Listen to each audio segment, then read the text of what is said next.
ಇನ್ನು ಮಂಡ್ಯದಲ್ಲಿ ಸುಮಲತಾ ಅಂಬರೀಷ್ಗೆ ಕಾಂಗ್ರೆಸ್ ಅತೃಪ್ತರ ಬೆಂಬಲ ವಿಚಾರಕ್ಕೆ ಸಂಬಂಧಪಟ್ಟಂತೆ ಚಲುವರಾಯಸ್ವಾಮಿ ಅವರು ನಿನ್ನೆ ಒಂದು ಸಭೆಯನ್ನು ನಡೆಸ್ತಾರೆ. ಆ ಸಭೆಯಲ್ಲಿ ನಮ್ಮ ಅಸ್ತಿತ್ವಕ್ಕಾಗಿ ಸುಮಲತಾ ಅವರನ್ನ ಬೆಂಬಲಿಸಿ ಅನ್ನೋ ಮಾತುಗಳು ಕೇಳಿ ಬಂದಿದ್ವು.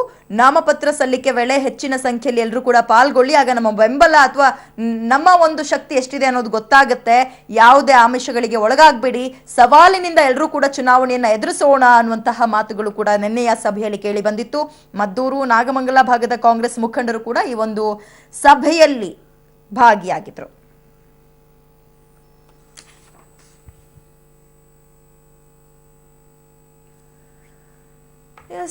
ಸಾಕಷ್ಟು ಮಾತುಗಳು ಕೇಳಿ ಬರ್ತಾ ಇತ್ತು. ಚಲುವರಾಯಸ್ವಾಮಿ ಅವರು ಒಂದ್ ಕಡೆ ಉಲ್ಟಾ ಹೊಡೆದು ಬಿಡ್ಬೋದು, ಅವರಿಗೆ ಅಸಮಾಧಾನ ಇದೆ ಮಂಡ್ಯದ ಅಭ್ಯರ್ಥಿ ಬಗ್ಗೆ, ಅವ್ರಿಗೆ ಅಷ್ಟೊಂದು ಸಂಪೂರ್ಣವಾದ ಒಲವಿಲ್ಲ ಅನ್ನೋ ಮಾತುಗಳು ಕೇಳಿ ಬರ್ತಾ ಇತ್ತು. ಆದ್ರೆ ನಿನ್ನೆ ಮಂಡ್ಯದ ಮದ್ದೂರಲ್ಲಿ ಮಾಜಿ ಸಚಿವ ಚಲುವರಾಯಸ್ವಾಮಿ ಸಭೆ ನಡೆಸ್ತಾರೆ. ಆ ಒಂದು ಸಭೆಯಲ್ಲಿ ಮಂಡ್ಯದಲ್ಲಿ ಸುಮಲತಾ ಅಂಬರೀಷ್ಗೆ ಕಾಂಗ್ರೆಸ್ ಅತೃಪ್ತರ ಬೆಂಬಲ ಎಷ್ಟಿದೆ ಅನ್ನೋದು ಕೂಡ ನಿನ್ನೆ ಸ್ವಲ್ಪ ಮಟ್ಟಿಗೆ ಗೊತ್ತಾಗಿತ್ತು.